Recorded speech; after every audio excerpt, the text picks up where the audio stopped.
नमस्कार। आज बात करते हैं एक ऐसे टेक्निकल इंडिकेटर की जो कहता है कि वो ट्रेडिशनल मूविंग एवरेज से कहीं ज्यादा स्मार्ट है। नाम है इसका मैकिन्ली डायनामिक। तो चलिए पता लगाते हैं कि इसमें ऐसा क्या खास है। कभी ऐसा महसूस हुआ है कि मार्केट में एक जबरदस्त मूव आया और अपना इंडिकेटर तब सिग्नल दे रहा है जब ट्रेन लगभग स्टेशन से निकल चुकी है। ये एक बहुत ही आम प्रॉब्लम है। इसे कहते हैं लैगिंग इंडिकेटर्स, और ये ट्रेडर्स के लिए बहुत फ्रस्ट्रेटिंग हो सकता है। और कहानी का दूसरा पहलू भी है। जब मार्केट शांत हो या साइडवेज चल रहा हो, तब यही इंडिकेटर्स बार बार खरीदने और बेचने के झूठे सिग्नल देने लगते हैं। इसी को व्हिपसॉ इफेक्ट कहते हैं, और ये धीरे धीरे मुनाफे को खत्म कर देता है। तो सवाल ये है कि इन सब मुश्किलों की जड़ आखिर है क्या?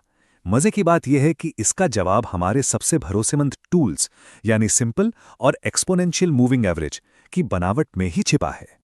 देखिए, जो ट्रेडिशनल मूविंग एवरेज होते हैं ना, उनका एक फिक्स्ड कैलकुलेशन होता है। मतलब वो एक ही स्पीड से चलते हैं। अब इसका नतीजा क्या होता है? जब मार्केट तेजी से भागता है तो वो पीछे रह जाते हैं, और जब मार्केट एक रेंज में फंस जाता है तो वो इतने सारे झूठे सिग्नल देते हैं कि ट्रेडर्स को नुकसान होने लगता है। तो फिर क्या इसका कोई बेहतर हल है?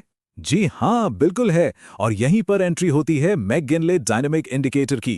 इसे बनाया ही खास तौर पर इन दोनों समस्याओं से निपटने के लिए गया है। तो आखिर ये मैकगिनले डायनामिक है क्या चीज? अगर एकदम सीधे सरल शब्दों में कहें तो ये एक स्मार्ट मूविंग एवरेज है। इसकी सबसे बड़ी ताकत यह है कि यह मार्केट की रफ्तार के हिसाब से अपनी स्पीड खुद ब खुद बदल लेता है। जब मार्केट तेज हो तो ये भी तेज हो जाता है, और जब मार्केट धीमा हो तो ये भी धीमा पड़ जाता है।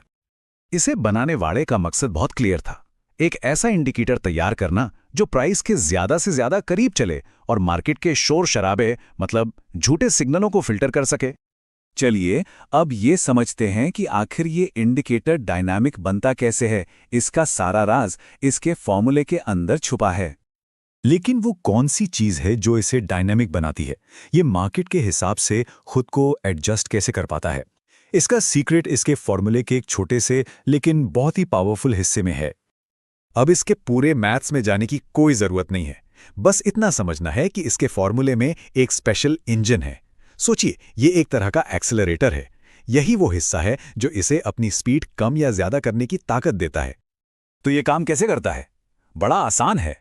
जब प्राइस इंडिकेटर से दूर भागने लगती है तो ये तेजी से उसका पीछा करता है, और जैसे ही प्राइस शांत होकर इसके पास आती है, ये भी अपनी स्पीड कम कर लेता है, धीमा हो जाता है।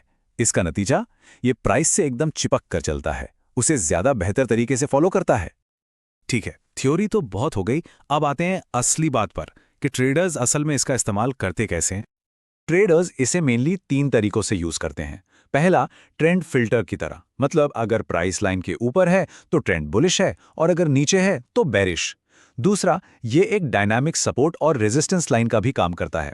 और तीसरा, क्योंकि ये मार्केट की वॉलेटिलिटी के साथ एडजस्ट होता है, तो ये प्रॉफिट को लॉक करने के लिए एक शानदार ट्रेलिंग स्टॉप लॉस भी बन जाता है। इसे बनाने वाले ने डिफॉल्ट सेटिंग 60 पीरियड की सुझाई थी, एक स्टार्टिंग पॉइंट की तरह। लेकिन इसकी असली खूबसूरती इस बात में है कि इसे किसी भी ट्रेडिंग स्टाइल और मार्केट कंडीशन के हिसाब से एडजस्ट किया जा सकता है। तो अब इस नए इंडिकेटर को इसके क्लासिक साथियों के सामने खड़ा करते हैं। एक सीधी तुलना करते हैं ट्रेडिशनल मूविंग एवरेज के साथ, ताकि फर्क एकदम साफ साफ दिखे। जब इन दोनों की आमने सामने तुलना होती है तो अंतर बिल्कुल साफ हो जाता है। जहां ट्रेडिशनल मूविंग एवरेज एक फिक्स स्पीड से चलते हैं, वहीं मैकगिनले डायनामिक मार्केट के हिसाब से अपनी स्पीड बदलता है। और इसका सीधा नतीजा क्या है? कम लैग और व्हिपसॉ से बेहतर बचाव, यानी ठीक वो दो परेशानियां जहां से हमने ये पूरी बात शुरू की थी। इसको समझने का एक और भी आसान तरीका है। जरा सोचिए कि ट्रेडिशनल मूविंग एवरेज एक ऐसी गाड़ी है जो सिर्फ एक ही स्पीड पर चल सकती है। वही मैकगिनले डायनामिक के पास एक गैस पेडल भी है और एक ब्रेक भी। जरूरत के हिसाब से यह रफ्तार बढ़ा भी सकता है और घटा भी सकता है। तो कुल मिलाकर बात यह है कि मैकगिनले डायनामिक एक ज्यादा रिस्पॉन्सिव इंडिकेटर है। इसे डिजाइन ही इसलिए किया गया है ताकि ये मूविंग एवरेज की 2 सबसे बड़ी कमियों को दूर कर सके, देरी से सिग्नल देना और मार्केट के शोर में फंस जाना। ये इन दोनों का एक स्मार्ट जवाब है। और आखिर में एक सवाल सबके लिए, क्या एक स्मार्टर इंडिकेटर वाकई में स्मार्टर ट्रेडिंग फैसलों की तरफ ले जा सकता है? शायद इसका जवाब तो हर किसी को खुद ही खोजना होगा।